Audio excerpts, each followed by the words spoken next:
ప్రియమైన దేవుని వారలారా, అందరికీ హృదయపూర్వకమైన వందనాలు తెలియజేస్తున్నాను. అందరికీ ఈ సమయంలో దేవుని యొక్క వాక్యమును మనము ఆలోచన చేస్తూ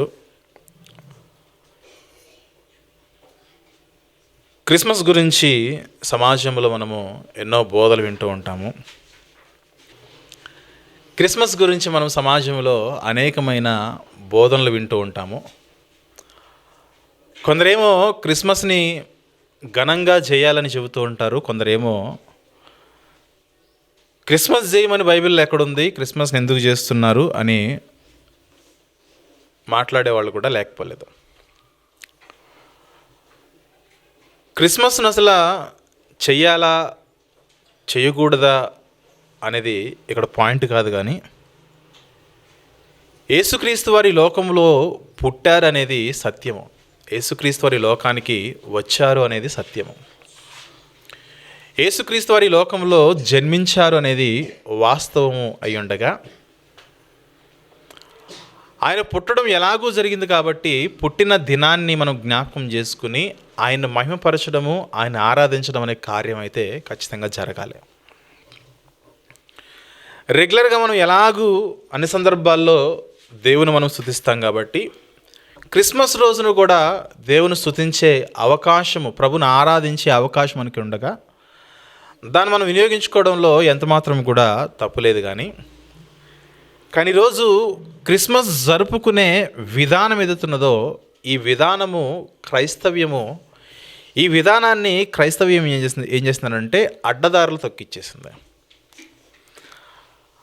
ఒకనాడు యేసుక్రీస్తు వారు పుట్టినప్పుడు ఆయన ఏ విధంగా స్తుతులు అందుకున్నాడో, ఆయన ఏ విధంగా పూజలను అందుకున్నాడో, ఏ విధంగా ఆయన ఆరాధించబడ్డాడో, ఏ విధంగా ఆయన మహిమపరచబడ్డాడో, అటువంటి ఆరాధన అనేది యేసుక్రీస్తు వారు జననానికి సాదృశ్యమైన క్రిస్మస్ డేలో మనం చూడలేం. ప్రియమైన దేవుని వారలారా, నాట్ ఓన్లీ క్రిస్మస్ డే, ఈ సెమీ క్రిస్మస్లోనే కానీ, యూత్ క్రిస్మస్లోనే కానీ, కిడ్స్ పిల్లల క్రిస్మస్లోనే కానీ, స్త్రీల క్రిస్మస్లోనే కానీ, యునైటెడ్ క్రిస్మస్లోనే కానీ, రాజకీయ నాయకులు ఏర్పాటు చేస్తున్న క్రిస్మస్లోనే కానీ సెలబ్రేషన్స్ ఎక్కువైపోయాయి. కానీ ఒకనాడు యేసుక్రీస్తు వారు పుట్టిన దినము, ఆ యొక్క సమకాలీన కాలములో యేసుక్రీస్తు వారు ఎలాగైతే ఆయన పుట్టినప్పుడు ఆయన్ని బాగా ఘనముగా స్తుతించారో, ఆరాధించారో, అటువంటి ఆరాధన అనేది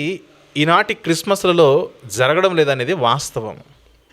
అందుకే ఈరోజు బైబిల్ని ఆధారం చేసుకుని అసలు మనం ఎటువంటి క్రిస్మస్ భక్తులము, ఒకనాటి క్రిస్మస్ భక్తులు, ఒకనాటి క్రిస్మస్లో ఇన్వాల్వ్ అయ్యి ఉన్న, యేసుక్రీస్తు వారి యొక్క పుట్టుకలో ఇన్వాల్వ్ అయ్యి ఉండి ఆయనకు పుట్టిన కాలాన్ని కళ్ళారా చూసిన వారు ఏ విధంగా దేవుని స్తుతించారో మనం ఆలోచన చేస్తూ ఈనాటి సంఘము, ఈనాటి క్రైస్తవ్యము ఏ విధంగా ప్రభుని స్తుతిస్తుందో మనం గమనించాలి. ప్రియమైన దేవుని వారలారా, ఒకనాడు యేసుక్రీస్తు వారు పుట్టిన కాలంలో ఉన్నవారు ఒక గొర్రెల కాపరును చూడండి.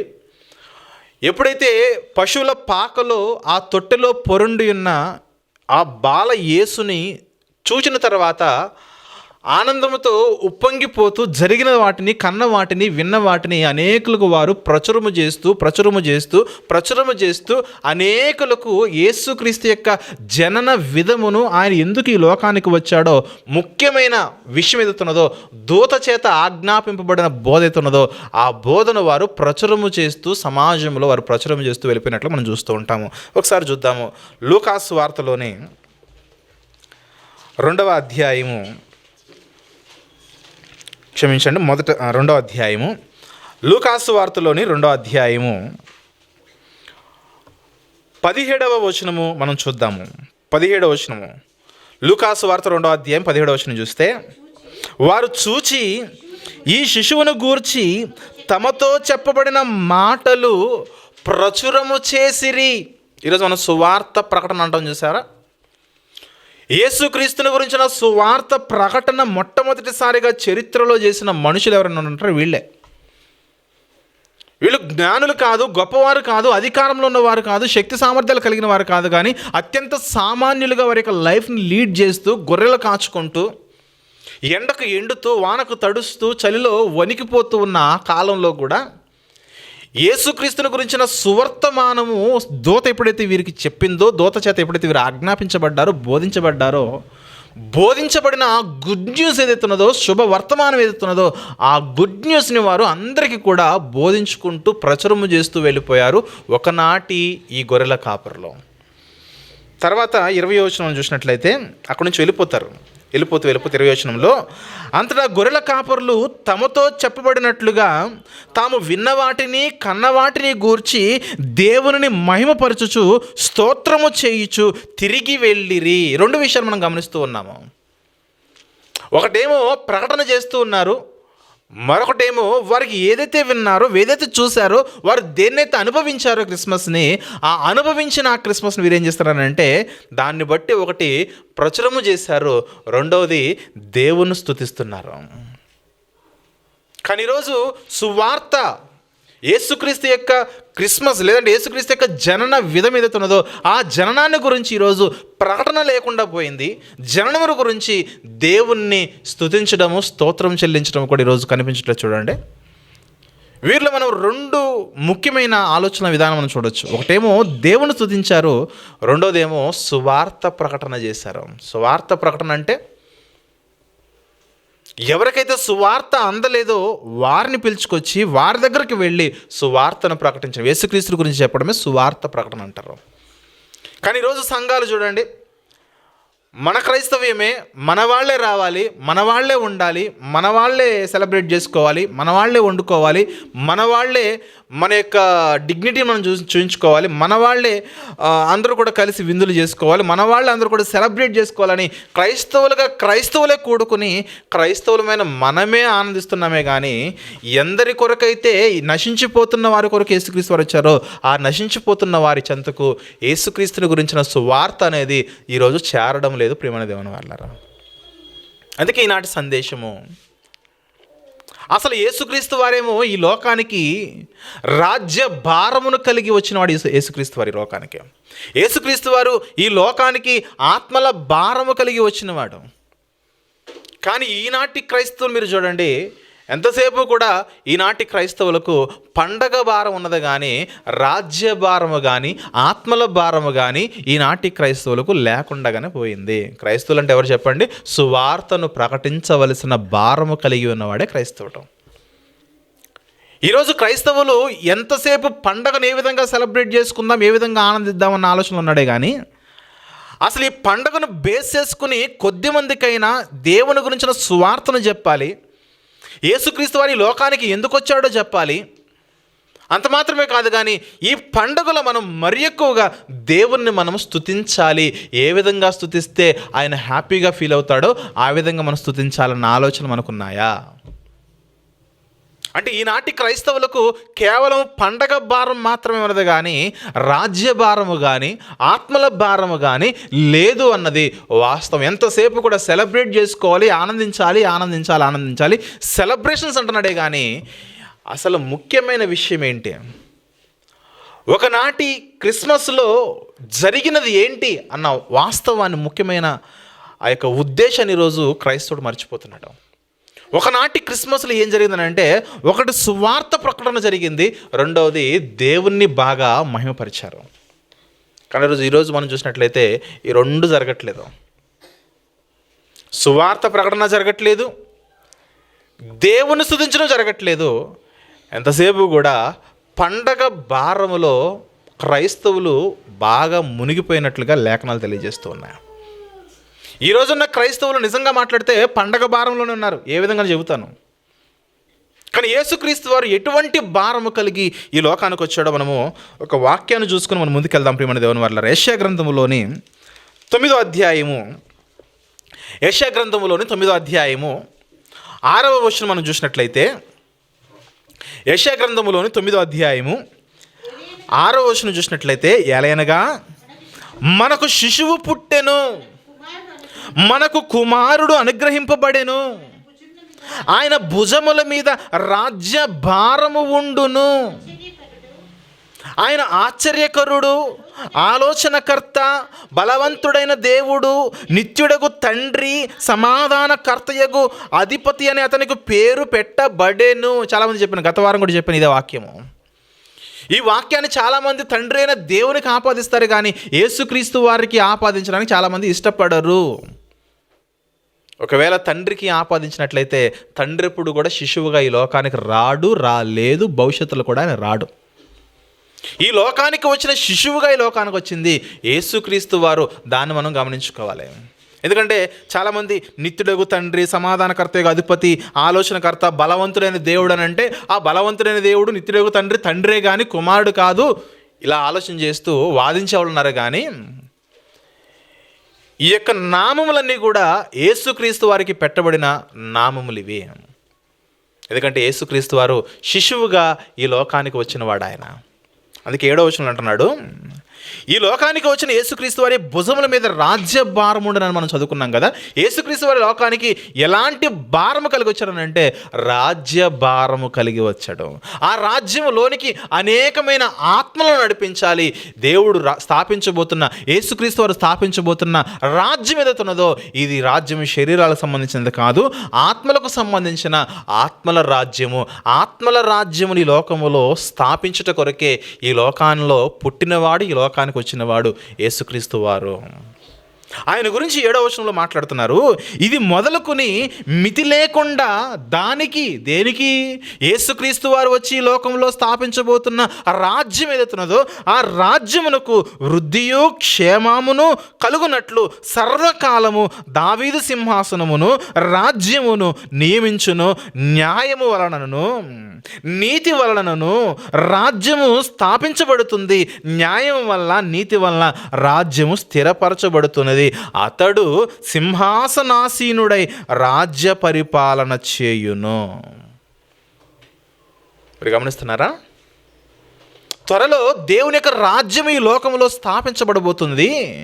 ఆ రాజ్యాన్ని స్థాపించుట కొరకు దేవుని కుమారుని యేసుక్రీస్తు వారు ఈ లోకంలోనికి శిశువుగా పుట్టబోతున్నాడు. పుట్టిన ఆయన ఎదగడం మాత్రమే కాదు, కానీ అప్పటికే చనిపోయిన దావీదు రాజ్యం ఏదుతున్నదో ఆ దావీదు యొక్క రాజ్యాన్ని మరలా పునఃప్రారంభించి, దావీదు కత్తి దూసే రాజు కానీ ఈ రాబోతున్న రాజు ఆత్మలకు సంబంధించిన రాజు. నా రాజ్యము ఈ లోక సంబంధమైనది కాదని యేసుక్రీస్తు వారు సెలవిచ్చినట్లుగా ఆత్మలను సంపాదించే రాజ్యముగా ఈ లోకంలో ఆత్మల రాజ్యాన్ని స్థాపించట కొరకు ఈ లోకానికి రాబోతున్నవాడే యేసుక్రీస్తు వారు. జనరల్గా ఏ రాజ్యమైనా స్థాపించాలంటే డబ్బులు కావాలి, ఏ రాజ్యమైనా స్థాపించాలంటే చుట్టూ జనాలు కావాలి, ధనబలం కావాలి, జనబలం కావాలి, భూబలం కావాలి, ఆస్తి బలం కావాలి, సంఖ్యాబలం కావాలి, ఓట్లు పెడితే ఎలక్షన్లో ఓట్లు కలిగిన బలం కావాలి. కానీ యేసుక్రీస్తు వారు స్థాపించే రాజ్యమునకు ఇటువంటివే అవసరం లేదు. ఆయనకు కావలసిందల్లా నీతి కావాలి, న్యాయము కావాలి. ఈ నీతిని బట్టి, న్యాయమును బట్టి ఎందరైతే బ్రతకాలని ఇష్టపడుతున్నారో అటువంటి వారందరికీ కూడా ఈ రాజ్యంలోనికి ప్రవేశం ఉంటుంది. అటువంటి రాజ్యమును మరి స్థాపించుట కొరకు ఈ లోకానికి వస్తున్న వారు యేసుక్రీస్తు వారు. ఏమర్థమవుతుంది మీకు?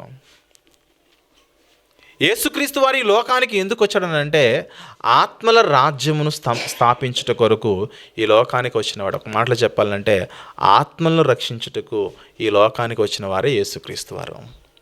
ఇక్కడ మాట్లాడుతున్నాడు, ఆయన భుజముల మీద ఏ భారం ఉండును? రాజ్య భారం ఉండును. ఆయన భుజముల మీద నిద్రాభారం అని అనలేదు, ఆయన భుజముల మీద పండగ భారం అనలేదు, ఆయన భుజముల మీద సెలబ్రేషన్స్ భారం అనలేదు. యేసుక్రీస్తు వారు రావడంతోనే మనుషులారా మీ భుజముల మీద చాలా రకాలైన భారాలు ఉన్నాయి. ప్రయాసపడి భారము మోయిచున్న సమస్త జనులారా, లోకములో ఉన్న సమస్త జనులారా, మీరందరూ కూడా భారాలు మోస్తున్నారు. ఏంటి మీ భారాలు అంటే మీ పనులే మీ భారాలు, మీకున్న సమస్యలే మీకు భారములు, మీరు కొని తెచ్చుకున్న కష్టములే మీకు భారములు, మీ ఆలోచన విధానములే మీకు భారములు. అయితే మీరు నా దగ్గరకు రండి, మీరు నా దగ్గరకు రండి, మీ భారాలు నేను తీసివేస్తానంటే యేసుక్రీస్తు వారు. కాబట్టి మనం ఆ భారముల గురించి కాదు, కానీ ఈరోజు పండగలో బాగా సెలబ్రేట్ చేసుకున్న పండగ క్రైస్తవులు ఎవరైతే ఉన్నారో ఈ పండగ క్రైస్తవులకు ఉన్న భారాలు ఏంటో మీకు జ్ఞాపకాలు తీసుకొస్తాను. పండగ అంటే ఏం గుర్తొస్తుంది చెప్పండి? యేసుక్రీస్తు వారు గుర్తొస్తారా? నో. పండగ అంటే మనకు ముందు గుర్తొచ్చేది ఒక స్టార్ గుర్తు రావాలి. ఈ స్టార్ కొరకు ఎంతో భారంగా కొన్ని సంఘాల్లో మనం చూసినట్లయితే, కొన్ని గ్రామాల్లో మనం చూసినట్లయితే పక్క సంఘం వాడికంటే మన సంఘంలో చాలా పెద్ద స్టార్ పెట్టాలి, అంటే పోటీ. అవునా? పక్క వాళ్ళు కర్రలతో చెక్కలతో దాన్ని అల్లారనుకోండి, మన సంఘంలో వారు ఏం చేస్తారు చెప్పండి? ఐరన్ ఫ్రేమ్ తయారు చేయించి చక్కగా దాని చుట్టూ కవర్ని అద్దేసి లోపల ట్యూబ్ లైట్లు పెట్టేసి దానికి వైరింగ్ ఇచ్చేసి చాలా హంగామా చేస్తూ మన చర్చ్ పేరు, హ్యాపీ క్రిస్మస్, న్యూ ఇయర్ 2024 చాలా సంఘాల్లో జరిగే పరిస్థితులు మీకు జ్ఞాపకాలు తీసుకొస్తున్నాను. పక్క సంఘం వాడికంటే మన సంఘంలో పెద్ద స్టార్ పెట్టాలి. పెద్ద స్టార్ పెట్టాలంటే ఊరికి అవుతుందా? యవనస్తులందరినీ గ్యాదర్ చేసుకోవాలి, అది కనిపించాలి, కొంత ఎత్తైన ప్లేస్లో కట్టాలి. ఇదంతా కూడా కష్టంతో కూడుకున్న పనే. అయినా కూడా ఈ పండగ క్రైస్తవులకు ఈ భారము కొంచెం ఎక్కువగానే ఉంటుంది. అయినా కష్టపడడానికి ఏమాత్రం కూడా వెనకడు. భారమో బరువో కష్టమో చేసుకుంటూ వెళ్ళిపోతూ ఉంటాడు. ఇక ఈరోజు మనం హైదరాబాద్లో మీరు చూడండి, ఏ ఇల్లు చూసినా స్టార్ మాత్రమే కాదు కానీ ఫుల్ లైటింగ్. ఇక ఈరోజు లైటింగ్ ఉందని అంటే వాళ్ళ ఇంట్లో పెళ్ళి కాదు, వాళ్ళ ఇంట్లో పండుగ అని అర్థం. అంటే పెట్టుకోవడం తప్పని చెప్పట్లేదు, స్టారే కానీ లైటింగే కానీ చేసుకుంటున్న డెకరేషనే కానీ ఏదైనా పెట్టుకోవడం తప్పని నేను చెప్పట్లేదు. కానీ ఈరోజు క్రైస్తవుడు దేనినైతే ఎక్కువ ఆలోచన చేయాలో, దేని మీద అయితే ఎక్కువ మనసు ఉంచాలో దాన్ని పక్కకు నెట్టేసి ఏవైతే ఆప్షనల్, అవి పెట్టుకున్నా పెట్టుకోకపోయినా ఒరిగేదేమీ లేదు అని ఏవైతే ఉన్నాయో, ఏవైతే ఆప్షనల్గా ఉన్నాయో వాటిని మాత్రం పెట్టుకోవడంలో, వాటి గురించి ప్రయాసపడడంలో మాత్రం ఈనాటి క్రైస్తవుడు చాలా ఎక్కువ బిజీగా ఉన్నట్టు మీరు జ్ఞాపకంలో తీసుకొస్తున్నాను. స్టార్ కొరకు బాగా కష్టపడే యవనస్తులు ఉన్నారు, లైటింగ్ పెట్టడానికి బాగా కష్టపడే యవనస్తులు ఉన్నారు, క్రిస్మస్ ట్రీని తీసుకొచ్చి దాన్ని డెకరేట్ చేస్తూ గిఫ్ట్లన్నీ కట్టేసి చాలా ఎంతో సుందరంగా తీర్చిదిద్దే భారము కలిగిన యవనస్తులు ఉన్నారు, సంఘంలో ఉన్న సంఘ పెద్దలు ఉన్నారు.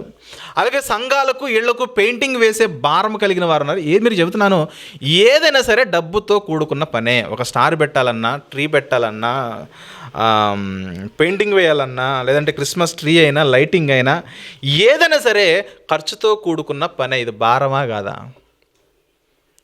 పైగా మన చుట్టూ ఫ్రెండ్స్ చాలామంది ఉంటారు, నాన్ క్రిస్టియన్స్. మీ పండుగ వచ్చింది కదా మరి ఏం లేదా అంటే, మరి ఏం లేదంటే ఉంది. ఎందుకు లేదు? ఉంటుంది, ఖచ్చితంగా ఉంటుంది. రా భోజనం పెడతాంటే, భోజనం ఎవరికి కావాలి? భోజనం ప్రతిరోజు తింటాం. మరి ఇంకేం కావాలంటే మాకు మందు కావాలంటాడు. నేను తాగను కదంటే, నువ్వు దాక్కు, నేను తాగుతా, నాకు ఇవ్వు అంటాడు. ఎంత? 5,000. తప్పదా? తప్పదు. ఇదిగో తీసుకుపో. ఉన్నారండి మన క్రిస్టియానిటీలోనే ప్రతి ఏటా కూడా 5,000 10,000 మందు కొరకు కేటాయించి స్నేహితులకు ఇచ్చేటోళ్ళు మస్తు మంది ఉన్నారు. లేరు అని మనం అనుకోవాల్సిన అవసరం లేదు, ఖచ్చితంగా ఉన్నారు. ఇవన్నీ కూడా ఒక స్టార్ కొనాలన్నా డబ్బు కావాలి, పెయింటింగ్కి డబ్బులు కావాలి, లైటింగ్కి డబ్బులు కావాలి, క్రిస్మస్ ట్రీకి డబ్బులు కావాలి, ఫ్రెండ్స్కి పార్టీ ఇవ్వడానికి డబ్బులు కావాలి. అంత మాత్రమే కాదు కానీ కొన్ని సందర్భాల్లో మరి శాంటా క్లాస్గా పిలువబడుతున్న ఆయనైతే చాలామందికి చాక్లెట్లు ఇవ్వాలి, గిఫ్ట్లు ఇవ్వాలి.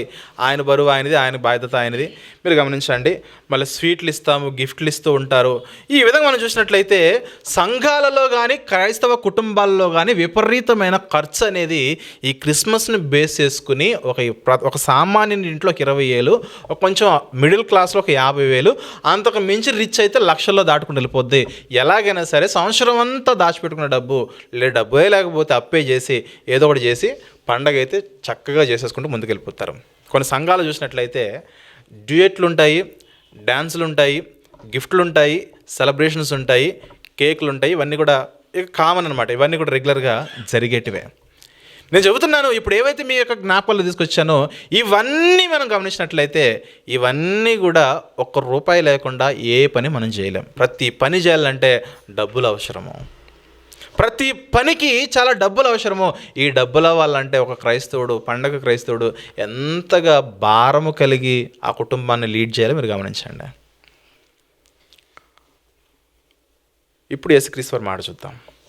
మత్తయి సువార్తలోని 11వ అధ్యాయము, మత్తయి సువార్తలోని 11వ అధ్యాయము 28వ వచనము మనం చూద్దాం. ప్రియమైన దేవుని వారలారా, మత్తయి సువార్తలోని 11వ అధ్యాయం 28వ వచనం చూసినట్లయితే, ప్రయాసపడి భారము మోసుకొనుచున్న సమస్త జనులారా నా యొద్దకు రండి.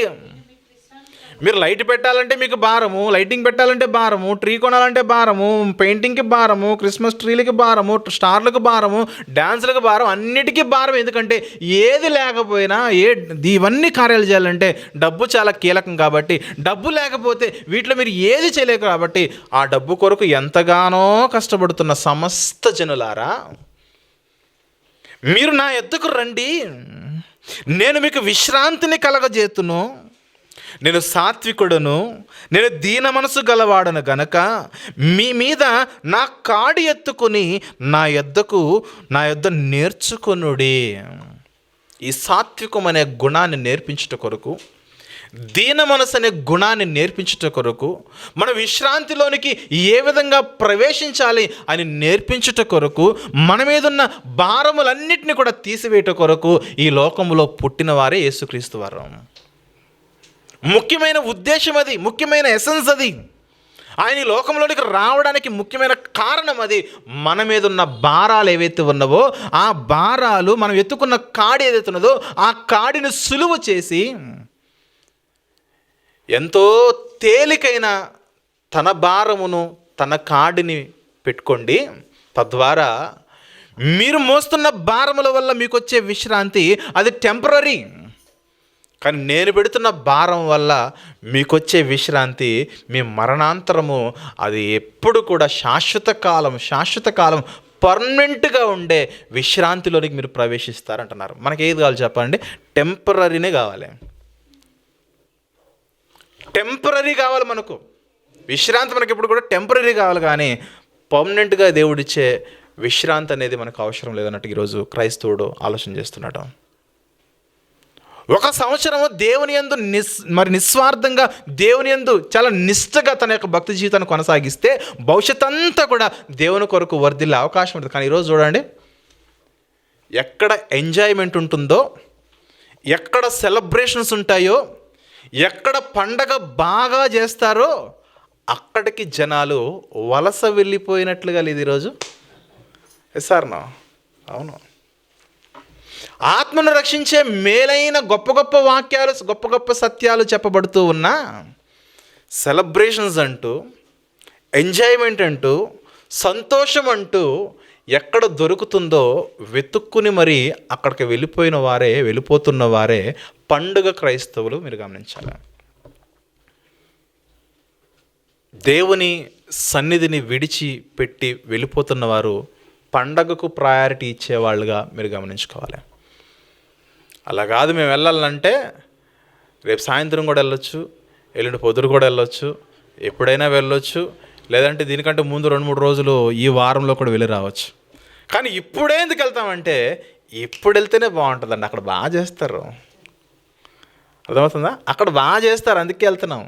అక్కడ బాగా చేస్తారని అంటే ఈరోజు మనం చెప్పుకున్న ఈ లైటింగే కానీ, పెయింటింగే కానీ, ఫుడ్డే కానీ, ఇక ఏమంటారు డ్యాన్సులే కానీ, క్రిస్మస్ తాతనే కానీ, ఈ క్రిస్మస్ ట్రీలే కానీ, అసలు అబ్బో ఆ ఎంజాయ్మెంట్ వేరండి. అక్కడ గడిపితే చాలండి, ఇక క్రిస్మస్ అయిపోయినట్టే అండి. ఈ విధంగా మనిషి ఆలోచన చేస్తున్నాడు చూడండి. కానీ యేసుక్రీస్తు వారు అంటున్న మాట మీరు గమనించండి, ఇప్పటికీ మీరు చాలా భారముల్లో ఉన్నారు, భారములు మోయిచున్న సమస్త జనులారా నా యొద్దకు రండి, మీకున్న భారాలు నేను తీసేసి, మీ భారములు తీసేసి నా భారం ఏదైతున్నదో ఆ భారాన్ని మీ మీద పెడతాను. నా భారము చాలా తేలికైనది, మీకున్న భారములు చాలా కష్టమైనవి. పండగను 30 ఏళ్ళు కష్టపేస్తే ఆ 30 ఏళ్ళు సంపాదించడానికి మరలా 4 రోజులు కష్టపడాలి. కానీ నేను పెట్టే భారము చాలా సులువైనది, చాలా తేలికైనది, చాలా సులువుగా ఈజీగా అయిపోతుంది. దానిలో నా మాటలు ఉంటే నన్ను స్తుతించడం ఉంటుంది, నన్ను గణపరచడం ఉంటుంది, నా గురించి ప్రకటన చేయడం ఉంటుంది. ప్రియమైన దేవుని వారలారా, అందుకే నా మాటలు వినడం నాయన, నా మాటల చొప్పున నేను ఎలాంటి భక్తితో కోరుకుంటున్నానో, నేను ఎలాంటి ఆరాధన క్రమాన్ని అయితే కోరుకుంటున్నానో దాన్ని మీరు కొనసాగించడని ప్రభువే మనల్ని అడుగుతూ ఉన్న మన జీవితాల్లో ప్రభువు కోరిన దాన్ని మనం చేయం. చూడండి, కళ్ళకు ఏది ఇంపుగా ఉంటే, ఏది ఆనందోత్సవాల వల్ల మనల్ని నింపుతూ ఉంటే ఆ ఆనందాలు సెలబ్రేషన్స్కే ఈనాటి క్రైస్తవుడు ముందుకు పరుగులెడుతున్నాడు. చూడండి, మనం చేయలేకనా భారీయతలో మనం చేయవచ్చు. ఫ్యామిలీకి 5,000 వేసేస్తే 50,000 వచ్చేస్తాయి, ఫుల్ చేసుకుంటూ వెళ్ళిపోవచ్చు. యవనస్తులు ఉన్నారు, పెద్దలు ఉన్నారు, అందరికి ఒక్కొక్క పాత్ర ఇచ్చేసి ఒక పెద్ద ఆయన తీసుకొచ్చి మీకు శాంటాక్లాస్ డ్రెస్ ఇచ్చేస్తే 1,000 రూపాయలు శాంటాక్లాస్ డ్రెస్ కూడా వచ్చేస్తుంది, ఇచ్చేయచ్చు. కానీ బైబిల్ వేటినైతే పరిచయం చేస్తుందో వాటిని పక్కన పెట్టేశాము. బైబిల్ వేటినైతే పరిచయం చేయట్లేదో వాటినే పట్టుకుని ఈనాటి క్రైస్తవుడు బాగా ఏలాడుతున్నాడు. మీరు గమనించండి. క్రిస్మస్ అంటే యేసుక్రీస్తు యొక్క జనన దినము. దానిలోని ముఖ్యమైన ఉద్దేశం ఏదైతున్నదో ఆ ఉద్దేశము పాపులను రక్షించుటకు యేసుక్రీస్తు ఈ లోకానికి వచ్చాడనే ముఖ్యమైన ఉద్దేశం ఏదైతుందో అది పక్కకి వెళ్ళిపోయింది. సెలబ్రేషన్స్ పేరిట ఇష్టానుసారంగా ఎంజాయ్ చేయడం అనేది సంఘం బాగా అలవాటు చేసుకున్నట్లుగా మీ జ్ఞాపకాల్లో తీసుకొస్తున్నాను ప్రియమైన దేవుని వారలారా. కానీ ఒకనాటి గొర్రెల కాపర్లు ఎవరైతే ఉన్నారో వారు ఏం చేశారనంటే ఆయన గురించి ప్రకటన చేశారు. ప్రకటన చేస్తూ వెళ్ళిపోతూ దేవుని ఘనముగా స్తుతిస్తూ వెళ్ళిపోతూ ఉన్నారు. తూర్పు దేశపు జ్ఞానులు యేసుక్రీస్తు యొద్దకు వచ్చి ఆయన ఉన్న ఇంటి యొద్దకు వచ్చిన తర్వాత ఆయన్ని బంగారము సాంబ్రాణి బోళములతో ఆయన్ని పూజించినట్లుగా మనం చూస్తూ ఉన్నాం ప్రియమైన దేవుని వారలారా. ఒకనాటి క్రిస్మస్లో ప్రభు పూజలు అందుకున్నాడు, ఈనాటి క్రిస్మస్లో ప్రభు అవమానపరచబడుతున్నాడు. ఇది చాలా సీరియస్ విషయం. ఇదే యవనస్తులు పాటలు పెట్టేసుకుని డ్యాన్సులు వేసేస్తూ డ్యూయెట్లు పాడేస్తూ ఉంటే ప్రభు సంతోషించేవాడు కాదు. ఇక్కడ కిందన్న ఆడిన సంతోషిస్తారేమో కానీ దేవుడు సంతోషించే విషయం కాదు ఇది. ఈ డ్యూయెట్లకి, సెలబ్రేషన్స్కి, ఎంజాయ్మెంట్స్కి కేంద్ర నిలయం కాదు క్రిస్మస్ అంటే. ప్రభు ఎందుకు ఈ లోకానికి వచ్చాడో మనం ప్రకటన చేయవలసిన గొప్ప కార్యం అది. ప్రభు ఎందుకు ఈ లోకంలో పుట్టాడో మనం జ్ఞాపకం చేసుకోవాల్సిన గొప్ప కార్యం అది. మనల్ని కూడా విమోచించట కొరకు లోకానికి వచ్చినవాడు యేసుక్రీస్తు వారు. తూర్పు దేశపు జ్ఞానులే కానీ, గొర్రెల కాపురులే కానీ ప్రభువును స్తుతించినట్లుగా, దేవుని గణపరిచినట్లుగా, ప్రభువును పూజించినట్లుగా, ఆయన గురించి ప్రకటన చేసినట్లుగా ఈవెన్ తూర్పు దేశపు జ్ఞానులు కూడా ప్రకటన చేసి వచ్చారు. హేరోదు రాజు దగ్గరికి వెళ్ళి యూదుల రాజుగా పుట్టిన వాడు ఎక్కడున్నాడనంటే ఆ రాజ్యం అప్పటికి సెన్సేషనల్ న్యూస్ అయిపోయింది. అదే ప్రకటన వెళ్ళిపోయింది. వారికి చెప్పబడిన వార్త రాజుకు చెబితే రాజు పెద్దల్ని పిలిపిస్తే, ప్రధాన యాజకులు శాస్త్రులు పిలిపిస్తే వారు ప్రతులన్నీ ధర్మశాస్త్రాన్ని తవ్వితే బెత్లెహేములో పుడతాడని వాళ్ళు చెబితే ప్రకటన వెళ్ళిపోయింది. యేసుక్రీస్తు లోకంలో పుట్టబోతాడన్న ప్రకటన వెళ్ళిపోయింది. ఎవరి ద్వారా చెప్పండి? తూర్పు దేశపు జ్ఞానుల ద్వారా. ఒకనాటి క్రిస్మస్లో ప్రకటన ఉన్నది, ఈనాటి క్రిస్మస్లో పండుగ ఉన్నది, ప్రకటన లేదు. క్రైస్తవ్యం అంటేనే ప్రభువుని ఆరాధించటము, దేవుని స్తుతించటము. ఈ రెండింటిని పక్కన పెట్టేసి, ప్రకటన పక్కన పెట్టేసి మనమేదో మనకు నచ్చినట్లుగా ఇష్టానుసారంగా లైఫ్ స్టైల్ మెయింటైన్ చేస్తే మన ఆనందం కొద్దిసేపే, మన సంతోషం కొద్దిసేపే. ఎప్పటి వరకు చెప్పినా డిసెంబర్ 25 అర్ధరాత్రి వరకే. తర్వాత మనం మళ్ళీ మరి బ్రతుకులు మనవే. గాడిద ఎలాగైతే దాని యొక్క భుజం మీద బరువులు మోసుకుంటూ వెళ్తుందో మిగిలిన జీవితాలంతా అలాగే ఉంటాయి. మళ్ళీ అవే లైఫ్. కొంతమంది మీరు గమనించండి, పండుగలో కొంచెం ఎచ్చులకు పోయి అప్పులు చేసి మరి కూడా పండుగలో ఖర్చు పెట్టేవాళ్ళు లేకపోలేదు. మరి నీకు మొన్నటి వరకు డబ్బులు లేవు అని బాధపడ్డావు, రెంట్ కూడా కట్టలేదు అన్నావు కదా, నువ్వు ఇంత ఆనందంగా ఎంత సెలబ్రేట్ చేస్తున్నట్టే అప్పు చేశానండి, ఏం చేద్దాము? ఇక పండగ అయిపోయిన తర్వాత పండగ అయిపోయింది, సంతోషం అయిపోయింది, ఇప్పుడు ఏం గుర్తొచ్చి చెప్పండి? అప్లోడ్ గుర్తొస్తాడు. అప్లోడ్ గుర్తొస్తే రోజు చేస్తున్న బరువుల కంటే, రోజు మోస్తున్న బరువుల కంటే మరింత ఎక్కువ బరువులు మోయాలి. అప్పుడు అంటాడు, అబ్బో డబ్బులు లేకపోతే నీళ్ళో గెంజో మజ్జిగో పచ్చడో కారమో ఎల్లిపాయ కారమో ఏదో ఒకటి తీసుకుని తినాలి, కానీ అప్పు మాత్రం చేయకూడదు నాయన అంటాడు. చూడండి, ఈ బుద్ధి ముందెందుకు లేదు? ప్రభువుని అడిగాడా అవరే లైట్ పెట్టరా అని? ప్రభువుని అడిగాడా సున్నమేరా అని? ప్రభువుని అడిగాడా నా కొరకు వేషాలు వేయండి, డ్యాన్సులు వేయమని? అడగలేదు ఆయన. మీ భారములు ఎత్తుకున్నావో మీ భారాలు తీసేస్తాను, నా దగ్గరకు రండి, నా భారము నా కాడి చాలా సులువైనది. గొర్రెల కాపరులు ఉన్నారండి, దేవుడు నోరిచ్చాడు వాళ్ళకి. ఒక రూపాయినా ఖర్చు పెట్టారా?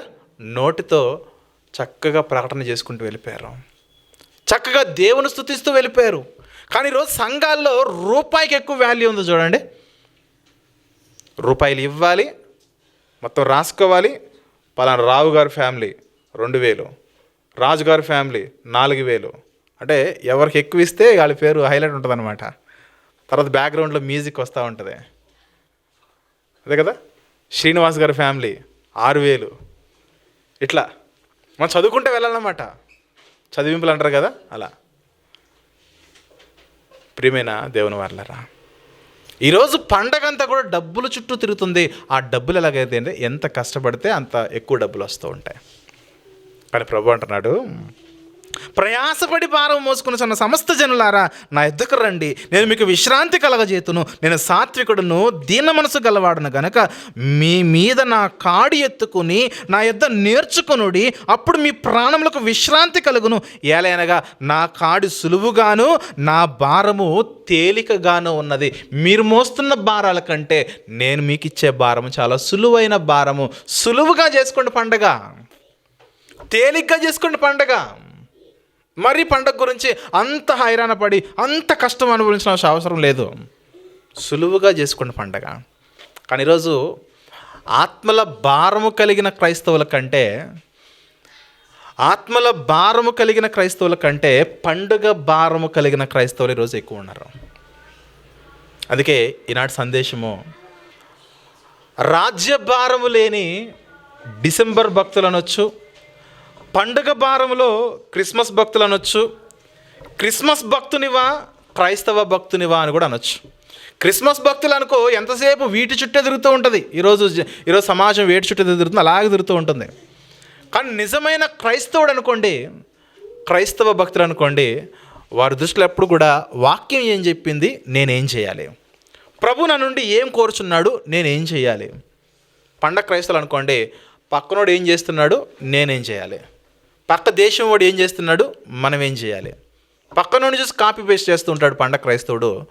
నిజమైన క్రైస్తవుడు అయితే ప్రభువును చూసి నేర్చుకుని ప్రభు యొక్క ఆలోచనలో, ప్రభు యొక్క కార్యాల్లో ముందుకు కొనసాగుతాడు. ప్రియమైన దేవుని వారలారా, బైబిల్లో మనం ఇలాంటి వారిని చూడొచ్చు. ఒకనాటి గొర్రెల కాపరుల వలె, ఒకనాటి జ్ఞానుల వలె ప్రభువును పూజించిన, ప్రభువును సేవించిన, ప్రభువుని ప్రకటించిన, ప్రభువుకి స్తోత్రం చెల్లించిన పౌలు గారు మనం చూడొచ్చు. ఆయన ఉంటున్న మాట చూద్దాము. ఆయన కలిగి ఉన్న భారం ఏంటో చూద్దాం ఒకసారి. ఆయన కలిగి ఉన్న భారము కొరింథీయులకు రాసిన మొదటి పత్రిక 9వ అధ్యాయము, కొరింథీయులకు రాసిన మొదటి పత్రిక 9వ అధ్యాయము 16వ వచనం మనం చూద్దాం. ప్రియమైన దేవుని వారలారా, కొరింథీయులకు రాసిన మొదటి పత్రిక 9వ అధ్యాయము 16వ వచనము మనం చూసినట్లయితే, నేను సువార్తను ప్రకటించుచున్నాను, నాకు అతిశయ కారణము లేదు, సువార్తను ప్రకటింపవలసిన భారము నా మీద మోపబడి ఉన్నది. పౌలు గారు తన జీవితంలో మాట్లాడుతున్న మాట, సంగమ, సువార్తను ప్రకటింపవలసిన భారము నా మీద మోపబడి ఉన్నది. ఒకవేళ సువార్తను ప్రకటించకపోతే ఏం జరుగుతుంది పౌలా? ఏం జరగడం ఏంటి? అయ్యో, సువార్తను నేను ప్రకటింపకపోయినడల నాకు శ్రమ.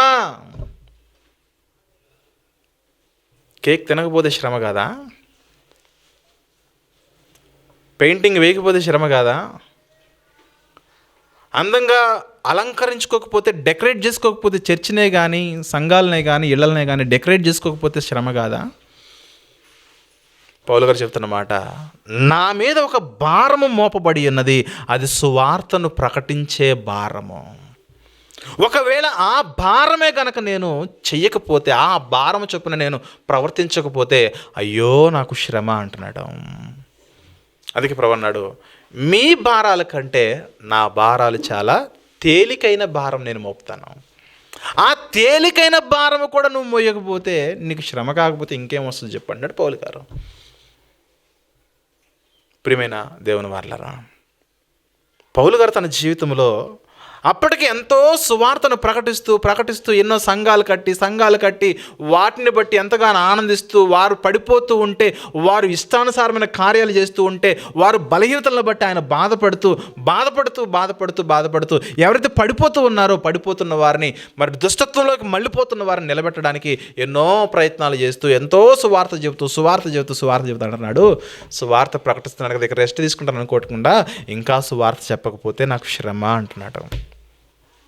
బైబిల్లో మరి భక్తులకు, ఈ డిసెంబర్ భక్తులకు రాజ్యభారము కానీ ఆత్మల భారము కానీ లేని ఈ డిసెంబర్ భక్తులకు ఈ మాటలు ఎవరు బోధిస్తారో, ఎవరు నేర్పిస్తారో, ఎవరు తెలియజేస్తారో. కొన్నిసార్లు అనిపిస్తూ ఉంటుంది, అన్యజనులకు సువార్త కాదు, క్రైస్తవుడికే సువార్త చెప్పవలసిన పరిస్థితులు ఏర్పడ్డాయా అనేసి. అన్యజనులకు యేసుక్రీస్తు గురించి చెప్పడం కాదు, క్రైస్తవులకి యేసుక్రీస్తు అంటే ఏంటో చెప్పాల్సిన పరిస్థితులు ఈరోజు సంఘాలలో, సమాజంలో ఏర్పడ్డాయన్న వాస్తవాన్ని మీరు గమనించాలి. ఒక్కరికి కూడా రాజ్య భారము కానీ ఆత్మల భారము కానీ లేకుండా ఎంతసేపు కూడా పండగ భారంతో ఎంజాయ్మెంట్ని కోరుకుంటున్నాడు. చూడండి, ఈరోజు ప్రపంచం యావత్తు కూడా పండగ భారంలో మునిగిపోయింది కానీ రాజ్య భారములోనో ఆత్మల భారములోనో, రాజ్యం అనగా సంఘమును డెవలప్ చేసుకునే విషయంలో, సంఘములోనికి నూతన ఆత్మలు నడిపించే విషయంలో, రాజ్యం అనగా ఈ లోకంలో యేసుక్రీస్తు వారు స్థాపించిన రాజ్యము, ఆ రాజ్యమునకు పెట్టబడిన మరొక పేరే సంఘము. ఆ సంఘాలు అనేక మంది తప్పిపోతూ ఉంటే ఆ సంఘాలను బట్టి పౌలు గారు ఏడుస్తూ కన్నీరు కారుస్తూ మాట్లాడిన మరొక మాట చూద్దాం. ప్రియమైన దేవుని వారలారా, కొరింథీయులకు రాసిన రెండవ పత్రిక 11వ అధ్యాయము, కొరింథీయులకు రాసిన 2వ పత్రిక 11వ అధ్యాయము 28వ వచనం మనం చూసినట్లయితే, కొరింథీయులకు రాసిన 2వ పత్రిక 11వ అధ్యాయము 28వ వచనం చూసినట్లయితే, ఇవియుగాక సంఘములన్నిటిని గూర్చిన చింతయు కలదు, ఈ భారము దినదినము నాకు కలుగుచున్నది. ఒక నిజమైన భక్తుడు ఏం చేస్తాడు చెప్పిన, వీళ్ళ సెలబ్రేషన్స్ చూసి ఒక్కడ జీవితంలో వాక్యం యొక్క నెరవేర్పు లేదు, వాక్యం యొక్క ప్రవర్తన లేదు. ఏ రోజు కూడా క్రమం తప్పకుండా ఆరాధనకు వెళ్ళిన వారే కాదు వీళ్ళు. ఇష్టానుసారంగా దేవుడు అంటే నిర్లక్ష్యంగా బ్రతుకుతూ ఏదో ఒక సంవత్సరంలో బ్యాప్టిజం తీసుకున్నాడన్న ఒకే ఒక కారణాన్ని బట్టి పండగొస్తే చాలు సంఘాల్లో చేరిపోయి ఇష్టానుసారమైన కార్యాలు చేస్తూ దేవుని యొక్క నామాన్ని అవమానకరంగా మారుస్తున్న ఈ పండగ క్రైస్తవులు ఎవరైతే ఉన్నారో ఇలాంటి వారిని చూస్తుంటున్నాడు. సంఘములను గూర్చిన చింతయు నాకు కలదు, అంత మాత్రమే కాదు కానీ ఇటువంటి భారము బాధ నా హృదయంలో తీరని వేదనగా మారిపోయి దినదినము నేను ఎంతగానో భారమును అనుభవిస్తున్నాను అంటున్నాడు పౌలు గారు. వాక్యం యొక్క నెరవేర్పు, వాక్యానుసారమైన జీవిత విధానాలు ఎవరి జీవితంలో ఉండవు. చూడండి, ఆ సినిమాలో డైలాగ్ ఏంటి చెప్పండి, వండుకున్నామా, తిన్నామా, పండుకున్నామా, అంతే కదా. సేమ్ ఇదే జరుగుతుంది. రేపు వండుకున్నామా, తిన్నామా, తర్వాత ఇంటికి వెళ్ళి పడుకున్నామా, ఇంతేగాని అసలు నిజమైన పండుగ అంటే ఏంటి? నిజంగా దేనిని బట్టి దేవుడు ఆనందిస్తాడు, నిజంగా దేనిని బట్టి దేవుడు ఎక్కువగా సంతోషపడతాడు. క్రీస్తు ఈ లోకానికి వచ్చడం అంటే ఆయనకు ప్రేమను పంచడమే కదా. ఆయన ప్రేమను పంచే విషయంలో సంఘము ఎంత ఆసక్తి కలిగి ఉన్నది. ఎంతసేపు మీరు వండుకుని తినేయడమేనా? ఇతరుల గురించి ఏమైనా ఆలోచన చేసేది ఏమైనా ఉందా? ప్రభు సెలవిస్తున్న మాట మీరు గమనించండి. ఎంతసేపు మీరు క్రైస్తవులుగా మీకు మీరు ఎంజాయ్ చేయడం కాదు కానీ ఇతరుల గురించి కొంచెమైనా ఆలోచన చేయండి అంటున్నాడు ఆయన. అందుకే మత్తయి సువార్త 25వ అధ్యాయంలో ప్రభు మాట్లాడుతూ ఎవరిని బట్టి నేను ఆనందిస్తానంటున్నాడనంటే, ఎవరిని బట్టి నేను సంతోషిస్తానంటున్నాడంటే, మత్తయి సువార్త 25వ అధ్యాయము 35వ వచనంలో 34వ వచనం మనం చూసినట్లయితే, మత్తయి సువార్త 25వ అధ్యాయము 34వ వచనం చూసినట్లయితే, అప్పుడు రాజు తన కుడివైపున ఉన్న వారిని చూచి, నా తండ్రి చేత ఆశీర్వదింపబడిన వారులారా రండి. ఈ కుడివైపున ఉన్నవారు ఎవరనంటే దేవునిలో యేసుక్రీస్తు కొరకు మంచి కార్యములు చేసిన వారు వీరు. ఆయన పుట్టుకను ఏర్పాటు చేసుకుని మంచి కార్యములు చేసిన వారు వీరు. నా కుడివైపున ఉన్నవారులారా, నా తండ్రి చేత ఆశీర్వదింపబడిన వారులారా రండి, లోకము పుట్టినది మొదలుకొని మీ కొరకు సిద్ధపరచబడిన రాజ్యమును స్వతంత్రించుకొనడి. నేను ఆకలి గొంటిని, మీరు నాకు భోజనం పెట్టితిరి. తర్వాత దప్పికొంటిని, నాకు దాహమిచ్చితిరి. నేను పరదేశినై ఉంటిని, నన్ను చేర్చుకొంటిరి.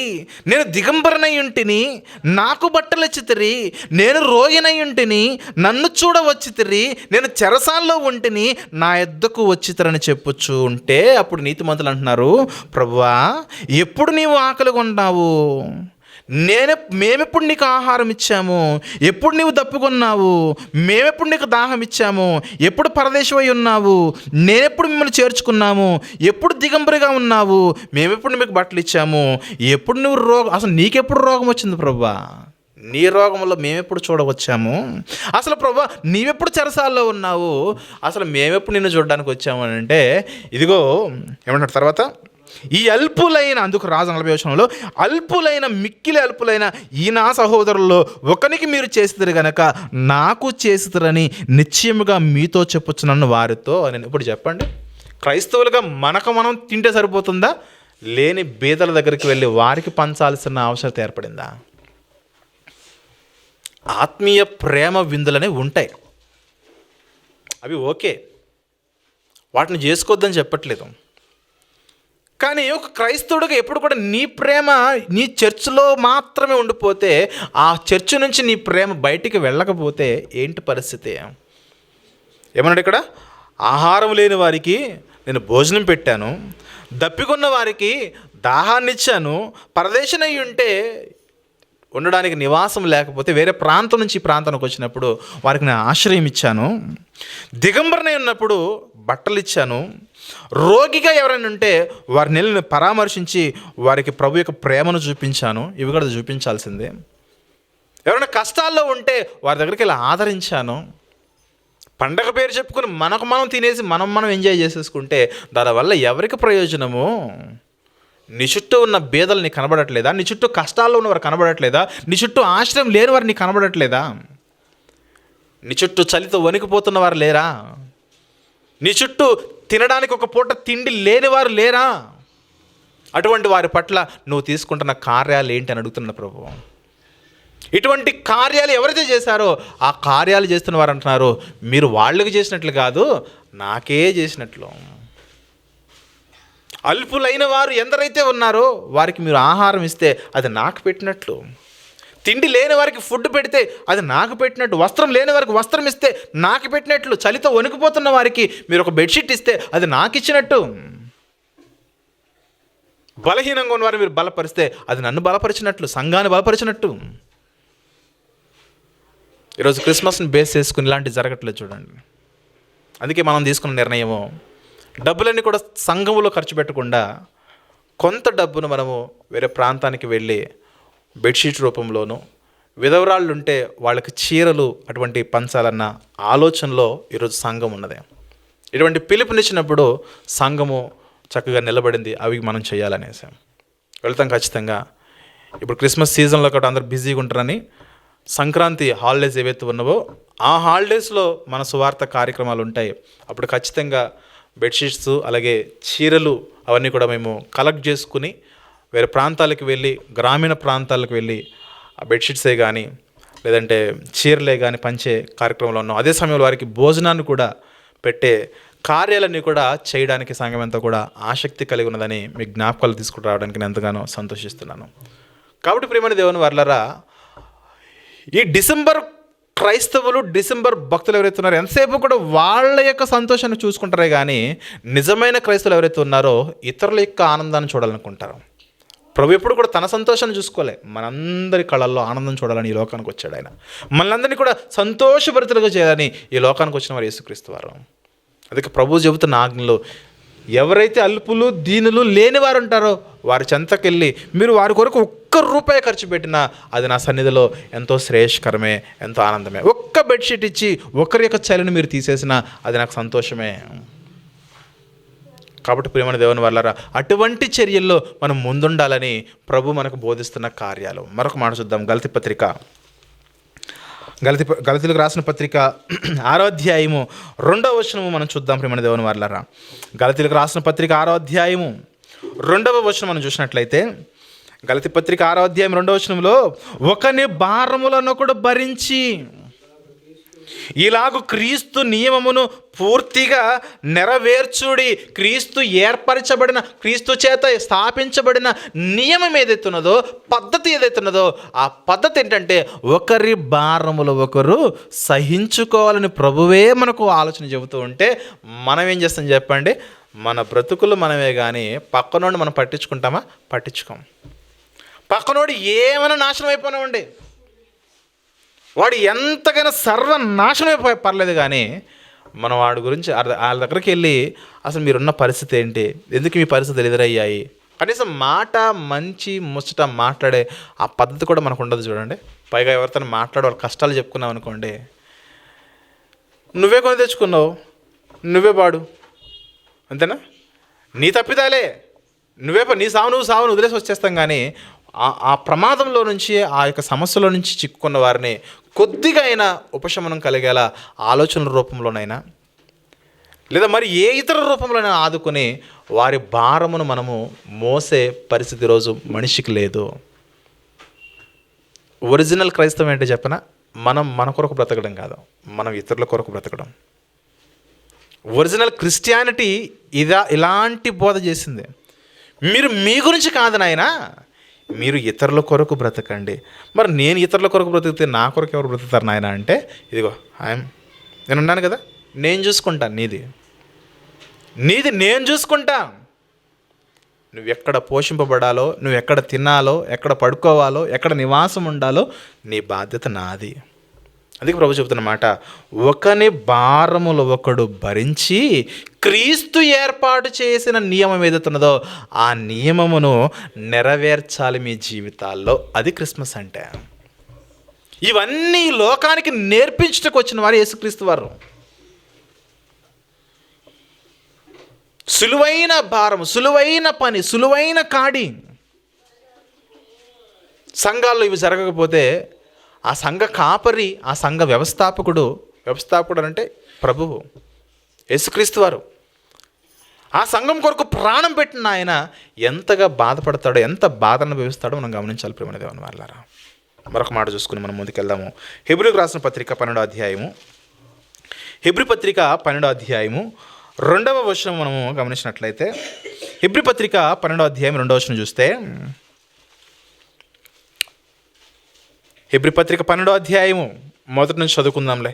ఇంత గొప్ప సాక్షి సమూహం మేఘం వల్లే మనల్ని ఆవరించి ఉందన్న మనము కూడా ప్రతి భారమును అన్నాడు చూడండి.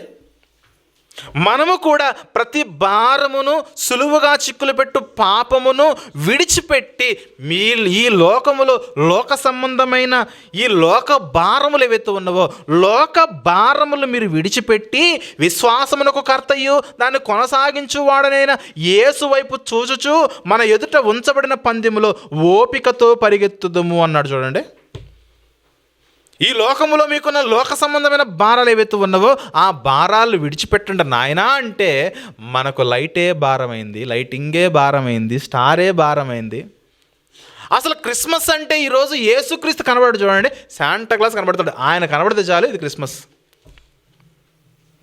రోడ్డు మీద వెళ్తూ ఉన్నప్పుడు ఏదైనా షాప్ ముందు శాంటా క్లాస్ బొమ్మ కనబడింది అనుకోండి, ఓ క్రిస్మస్ సీజన్ స్టార్ట్ అయిపోయిందని మనకు అప్పుడు అర్థమవుతుంది, డేట్ చూసి కాదు. అంటే క్రిస్మస్ అంటే యేసుక్రీస్తు ఎక్కడ కనబడలేదు. యేసుక్రీస్తు కనబడడం అంటే ఆయన కార్యాలు కనబడాలి, యేసుక్రీస్తు కనబడడం అంటే ఆయన మాటలు వినబడాలి. కానీ క్రిస్మస్ అంటే యేసుక్రీస్తు కనబడట్లేదు, కానీ స్టార్ కనిపిస్తుంది, లైటింగ్ కనబడుతుంది, క్రిస్మస్ ట్రీ కనబడుతుంది, ఏవేవో సెలబ్రేషన్స్ కనబడుతున్నాయి, ఒక ప్రత్యేకమైన ఆనందకరమైన సెలబ్రేషన్స్ కనబడుతున్నాయి. కానీ అసలు యేసుక్రీస్తు యొక్క ప్రేమ ఎక్కడ కనబడుతుంది చెప్పండి? ఏది యేసుక్రీస్తు యొక్క ప్రేమ? ఆకలి గొంటిని ఆహారం ఇచ్చారు, దప్పికొన్న వానికి నీళ్ళు ఇచ్చారు, వస్త్రహీనుడిగా దిగంబరుడుగా ఉన్న వాడికి వస్త్రాలు ఇచ్చారు, చలితో వణుకుపోతున్న వారికి ఒక వస్త్రం ఇచ్చారు, రోగి ఉన్న వారిని మీరు పరామర్శించారు, ప్రార్థన చేశారు, ప్రేమ చూపించారు కదా. ఏది క్రిస్మస్లో కనబడుతున్న ప్రేమ? విచిత్రం ఏంటంటే పక్క చర్చోడు పిలిచాడు అనుకోండి, ఆ చర్చోడుకు పోం మనం, అది మన ప్రేమ. వాళ్ళే పెద్ద మనసు చేసుకుని రండి నాయన అని పిలిస్తే అస్సలు ఒప్పుకోరు చూడండి. పొరపాటుని వెళ్ళామనుకోండి, సంఘ పెద్దలు ముక్కు పట్టుకునే, పాస్టర్ గారు ముక్కు పట్టుకునే, నిన్ను ఎవడు పిలిచాడు, ఎవడు పిలవమన్నాడు? ఒకవేళ పొరపాటున ఎవరైనా విశ్వాసం తీసుకుని వచ్చారనుకోండి, ఎందుకు తీసుకొచ్చావు, ఎవరు రమ్మన్నారు, అసలు ఆయన్ని ఎందుకు తీసుకొచ్చారు? ఇదా ప్రేమ అంటే? ప్రభు మనకు నేర్పించిన ప్రేమ అదా? సంఘం అండి అది. ఎవరికైనా వెళ్ళడానికి అవకాశం ఉండాలి, ఎవరైనా రావడానికి అవకాశం ఉండాలి. అటువంటి ప్రేమ సమాజంలో ఉండాలని ప్రభు కోరుతూ ఉంటే, మనకు మాత్రం మనం బిరిగేసుకుని, మనకు మాత్రం మనం చుట్టూ ఒక లైన్ గీసేసుకుని ఆ లైన్లో మేము ఉంటాము, ఆ లైన్ దాటి మేము రాము, ఆ లైన్లోకి ఎవరో రావద్దని ఈరోజు చుట్టూ రౌండప్ చేసుకుంటున్నారు చూడండి, గోడలు కట్టేసుకుంటున్నారు చూడండి విశ్వాసానికి. కానీ ప్రభు అంటున్నాడు, ప్రతి విధమైన భారమును విడిచిపెట్టి విశ్వాసమునకు కర్తయు దాన్ని కొనసాగించు వాడైన యేసు వైపు చూడండి. అంటే మనం స్టార్ వైపు చూస్తున్నాము, నక్షత్రాల వైపు చూస్తున్నాము, క్రిస్మస్ ట్రీల వైపు చూస్తున్నాము, పెయింటింగ్ల వైపు చూస్తున్నాము, ఫుడ్ వైపు చూస్తున్నాము, షాపింగ్ మాల్స్ వైపు చూస్తున్నామే కానీ ప్రభు వైపు మనం చూస్తున్నామా? ప్రభా, నాతో ఏం మాట్లాడతావు ప్రభా? ఈ పాటికి మనం స్టార్లు చూసేసాము, అవునా? షాపింగ్ మాల్స్ చూసేసాము. ఈ లోకంలో ఏవైతే క్రిస్మస్ సెలబ్రేషన్స్లో ఇన్వాల్వ్ అవుతున్నాయో అన్నిటిని మనం చూసేసాం, ఒక్క యేసుక్రీస్తు వారిని తప్ప. ఆయన బోధించిన క్రమం ఏదైతే ఉందో ఆ క్రమాన్ని తప్ప మనం అన్నీ చూసేసాం. ప్రియమైన దేవుని వాళ్ళారా, నిజం చెప్పండి, క్రిస్మస్ అంటే ముందుగా యేసుక్రీస్తు వారు గుర్తొస్తాడు, శాంటాక్లాస్ గుర్తొస్తాడు సమాజానికి. అన్యుల గురించి మాట్లాడుతున్నాను. అన్యులకు క్రిస్మస్ అంటే క్రిస్మస్ తాత గుర్తొస్తాడా, యేసుక్రీస్తు వారు గుర్తొస్తారు? చెప్పండి. తాతే గుర్తొస్తాడు. అటువంటి అధ్వాన్నమైన పరిస్థితుల్లోనికి ఈ సమాజానికి నడిపించింది ఎవరు చెప్పండి? క్రైస్తవులు కాదా? క్రైస్తవులే. క్రిస్మస్ అంటే స్టార్ గుర్తొస్తుంది, కానీ జీసస్ ఎంతమంది గుర్తొస్తారు చెప్పండి? క్రిస్మస్ అనగానే కళ్ళు మూసుకుంటే మనకు తాత, లైటింగ్, క్రిస్మస్ ట్రీ, స్టారు, ఈ భోజనాలు, ఈ హడావిడి, డ్యాన్సులు, పెద్ద పెద్ద సెట్టింగ్లు, ఇవే గుర్తొస్తాయి మనకి. యేసుక్రీస్తు వారు ఎంతమంది గుర్తొస్తారు చెప్పండి? అది లేదండి ఈరోజు. అందుకే డిసెంబర్ భక్తులందరూ కూడా డూప్లికేట్ భక్తులే. వీళ్ళకి రాజ్యభారము, ఆత్మల భారం ఉండదు. నేను ఎందుకు మాటలు చెప్తున్నానంటే, మనుషులను ఆనందపరిచే సంగతులు చాలానే ఉంటాయి. మనం ఆ విధంగా సెలబ్రేట్ చేద్దాం, ఈ విధంగా కొరియోగ్రఫీ చేద్దాం, ఈ విధంగా చేద్దాము, ఇవన్నీ మనుషులు చాలా ఎంజాయ్మెంట్ ఫీల్ అవుతూ ఉంటారు. ఆ ఎంజాయ్మెంట్ అనేది నీకు పరలోకాన్ని తీసుకుని పోలేదు, నశించిపోతారు.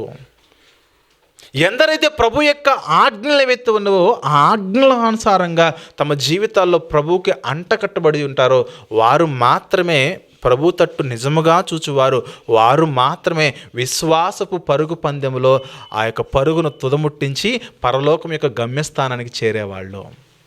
అందుకే అన్నాడు ఇక్కడ పౌలు గారు, మన ఎదుట ఉంచబడిన పందెములో ఓపికతో పరిగెత్తుదము, ఆయన తన ఎదుట ఉంచబడిన ఆనందము కొరకై అవమానమును నిర్లక్ష్యం పెట్టి సిలువను సహించి దేవుని సింహాసనం యొక్క కుడిపార్శ్వమున ఆయన ఆసీనుడై ఉన్నాడు యేసుక్రీస్తు వారు. అది ఆయనకున్న ఆనందం. అదే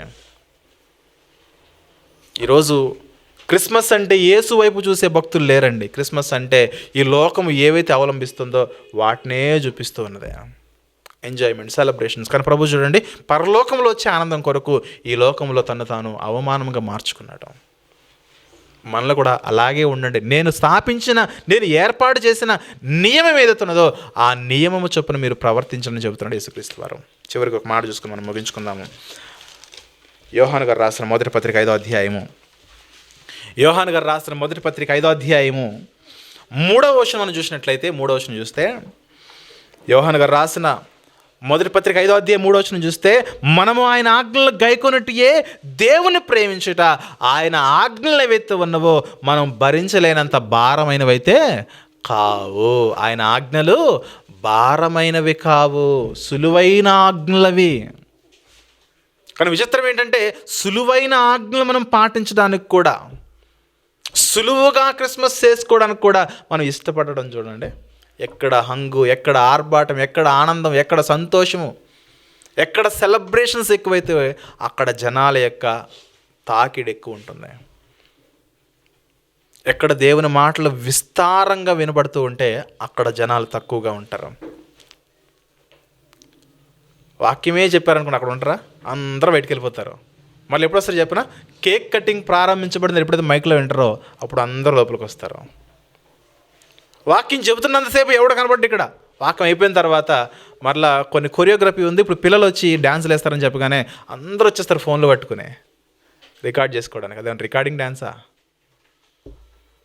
ఇది ఈరోజు సంఘాల్లో జరుగుతున్నది, జరగబోయేది. తరాలు మారినా, యుగాలు మారినా, ఎన్ని సంవత్సరాలు పోయినా క్రైస్తవ్యంలో ఇటువంటి దరిద్రం ఎప్పటికీ ఉంటూనే ఉంటుంది. కానీ ఏమాత్రము కూడా క్రిస్మస్ అంటే యేసుక్రీస్తును చూపించే, యేసుక్రీస్తు యొక్క ప్రేమ చూపించే భక్తి విధానం సంఘాల్లోనికి రావాలి.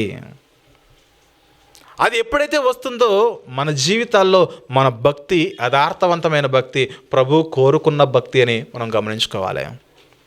క్రిస్మస్ అంటే సువార్తను ప్రకటించేవారుగా ఉండాలి. క్రిస్మస్ అంటే లేని వారిని ఆదుకునేలా ఉండాలి. క్రిస్మస్ అంటే దీనులను, అభాగ్యులను మనం ఆదుకుని మన ప్రేమను, అంటే దేవుని యొక్క ప్రేమను వారికి మనం పంచేదిగా ఉండాలి. అది నిజమైన క్రిస్మస్ అంటే. డిసెంబర్ భక్తులకి ఏవేమి ఉండవు, క్రిస్మస్ భక్తులకి ఇవేవి ఉండవు. నిజమైన క్రైస్తవులు అయితే ఒకనాటి గొర్రెల కాపరులా, ఒకనాటి జ్ఞానుల్లా ఆయన పూజిస్తారు, ఆయన ఆరాధిస్తారు, ఆయన మహిమపరుస్తారు, ఆయన గురించి స్తోత్రం చెప్తారు. అంత మాత్రమే కాదు కానీ నశించిపోతున్న వారి దగ్గరికి వెళ్ళి ఆయన గురించి ప్రకటన చేస్తారు. ప్రేమైన దేవుని వారలారా, అటువంటి ప్రకటనలో మన సంఘము, అది క్రిస్మస్ అనే కాదు, క్రిస్మస్ ఉన్నా లేకపోయినా మనం ఎప్పుడు కూడా సువార్తను ప్రకటించే వారిగానే ఉండాలి. మన బుధవారం జరిగింది కదా, బ్రదర్స్ చెప్తున్నారు చాలా హ్యాపీగా అన్యులు, ఎక్కువ మంది అన్యులే వచ్చారు. మన క్రిస్టియన్స్ చాలా తక్కువ. మనం ఎవరైతే పని చేస్తున్నామో పని చేస్తున్న వాళ్ళు మాత్రమే ఉన్నారు, మిగిలిన వాళ్ళందరూ కూడా అన్యులే ఉన్నారు. వాళ్ళందరూ కూడా వాక్యాన్ని విని ఇటువంటి మాటలు ఎప్పుడు వినలేదని వారి సాక్ష్యాన్ని వారికి ఇచ్చిపోయారు. అటువంటి మాటలు మనం వారికి మరొక్కసారి మనం ప్రకటన చేస్తే వాళ్ళ హృదయాల్లో కొద్దిగైనా మార్పు కలుగుతుంది. వారిలో ఉన్న వ్యసనాలు, వారిలో ఉన్న చెడు కార్యాలు ఏవైతే ఉన్నాయో వాటిని తీసేసుకుంటారు. ఆ తాగుడే కానీ, జూదమే కానీ, తిరుగుబోత్తనమే కానీ, పాపం ఏదైతే ఉన్నదో పాపాన్ని తీసేసుకుంటారు. పాపాన్ని తీసేసుకుంటే వారిలో తెలియకనే ఒక పరిశుద్ధమైన ఆలోచనలు కలుగుతాయి. మనిషిలో ఎప్పుడైతే పరిశుద్ధమైన ఆలోచనలు కలుగుతాయో అప్పుడు ఖచ్చితంగా ప్రభు వైపు చూస్తారు మనుషులు. అందుకే అటువంటి ఆలోచనలు మనం మనుషుల్లో కలగజేయాలి.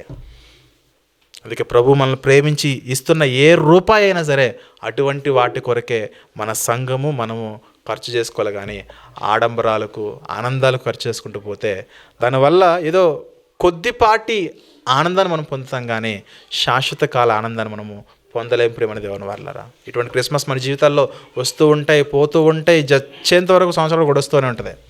కానీ ఒక్కసారి దేవుని కొరకు నిస్వార్థంగా ఖర్చు చేసి చూడండి, అది మనకు జీవితాంతం, సంవత్సరం అంతా గుర్తుంటుంది. చూడండి, పలానా రోజు మేము పలానా ప్రాంతానికి వెళ్ళాం, పలానా వారికి మేము ఇది ఇచ్చాము, ఇది చేసాం. పోయిన ఏడాది క్రిస్మస్ కూడా కొన్ని సికింద్రాబాద్ ప్రాంతంలో కొంతమందికి ఆ రోడ్ సైడ్ ఉన్న వాళ్ళకి, అక్కడే పడుకున్న వాళ్ళకి, ప్లాట్ఫామ్ మీద ఉన్న వాళ్ళకి బెడ్షీట్స్ కానీ, అరటిపండ్లు కానీ అప్పుడు ఇవ్వడం జరిగింది. ఈసారి మనం ఇంకా ఎక్కువ మంది ఈ కార్యాల్లో మనము ఆర్థికంగా మేము కూడా చేయవేస్తాం అనుకుంటే మీరు కూడా ఆల్వేస్ వెల్కమ్. ఇస్తున్న ప్రతి రూపాయి కూడా దేవుని యొక్క పరిచర్య నిమిత్తము, అలాగే సువార్త నిమిత్తము, అలాగే ఎవరైతే ఇలాంటి అభాగ్యులు ఉన్నారో కనీస వసతులు లేకుండా ఆ రోడ్ల వెంపటి, ఆ ప్రాంతాల్లో, గ్రామీణ ప్రాంతాల్లో, ఊరి చివరి ఎవరైతే ఉంటున్నారో అటువంటి వారి దగ్గరికి వెళ్ళి వారికి ఇచ్చి ప్రభు యొక్క ప్రేమను వారికి తెలిపే ప్రయత్నం ఇది. మనదున్న ఏదైనా మనం నిజంగా ఖర్చు పెట్టాలనుకుంటే అటువంటి కార్యాల కొరకు మనం వినియోగించుకుంటూ మనం ముందుకెళ్దాం. ప్రియులారా, మనం తినడము, మనము ఎంజాయ్ చేయడం అనేది అది సర్వసాధారణం. ప్రతి నెల పెట్టుకోవాలంటే మనం ప్రతి నెల భోజనాలు పెట్టుకోవచ్చు, దానిలో పెద్ద సమస్య ఏం లేదు. ఆల్రెడీ సాయంత్రం జరిగే ఆరాధనలో జరుగుతుంది ప్రతి నెల భోజనాల కార్యక్రమం. కానీ ఇటువంటి పరిస్థితులు ఎదురైనప్పుడు మనం కొద్దిమందికైనా సువార్త వలన, దేవుని మాటల వల్ల, ఇటువంటి కార్యాల వల్ల మనం రీచ్ అయ్యి కొద్దిమందికైనా దేవుని యొక్క ప్రేమను మనము చూపించాలి పిల్లలకి. సువార్త అంటే కేవలము వాక్యం చెప్పడం మాత్రమే కాదు, కానీ ఈ విధంగా కూడా మనము దేవుని గురించి, ఆయన ప్రేమను గురించి మనం తెలియజేసే అవకాశం ఉంటుంది.